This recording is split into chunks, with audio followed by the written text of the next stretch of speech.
you're here to watch the videos on how to save money, I'm going to be posting the first video with this clip, so make sure you watch the full video and then you come back to me for the second part. So here we are, we're going to start talking about it. So I already have it all mapped out. So let's say your total income, you work 40 hours a week, you make $15 an hour. That is $1,200 bi-weekly. After taxes, it's $960. Multiply this by 2. Your total income for the month is $1,920. Let's say this is your calendar. You get paid on the 5th and the 19th every other week, right? So if your bills are due in this time, before this paycheck, you save that money up from this check. So when this check comes, you can pay that half, and then when this one comes, you figure out the bills you owe in this time and you pay it off until you get your next check. Following me so far? Okay. For example, let's put down your car insurance, credit card, electric, gas, oil, internet, miscellaneous, which is streaming, Netflix, whatever the case may be. Car payment if you have a car payment, rent if you have one, food, and gas. Now we all know rent is not this price anymore, and car payments can be more than this, and there's certain things in here that could be way more. But if we went off of this, it would be $1,890 from a $1920, which only leaving about $30 left over for the month, and you really can't do anything with that. Buy gifts, you can't go on adventures, you can't go on trips. That's ridiculous. That we're living in a state where we're living in a country where $15 is not even the minimum yet.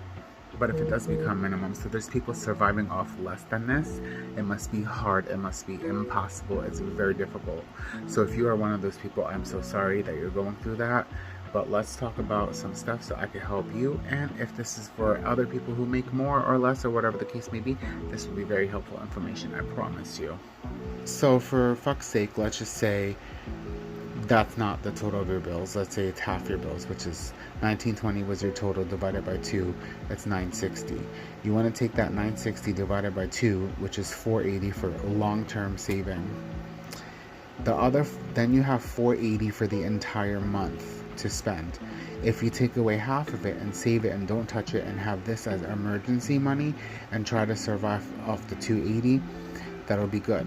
And then what happens is $240 times 12 months, you'll save $2,880. This is emergency for like birthdays, gifts, car troubles, whatever the case may arise, unexpected bills. This is your emergency money. Your long-term saving, 400 times 12 would be $4,800. If you don't use the emergency money at all and you try to be frugal with the $280 that you have left over, you could save $7,600 in 1 year. After 2 years, it's about $15-some thousand. You can take that and invest in buying yourself a property. Now, if you're like this and you don't get overtime and all this stuff like that, but you make a higher wage, you could save more. If you make less, then you need to find something better or a supplemental income. If you need supplemental income and you have a car and a valid driver's license, Instacart helps. If you want, you could publish your own book and market, and hopefully it'll come out. There's stuff where you can make your own merchandise. There's all kinds of things, a way that you could stream online. But if you want an actual physical job where you know you're going to go and make some money, things like Instacart, Grubhub, Uber, all those things, they help. Now this was the first segment of my video. Now that you have that, the next thing I'm going to be doing is talking about how to save more money and how to get 7 sources of income to help you progress further in your life. Thank you for watching.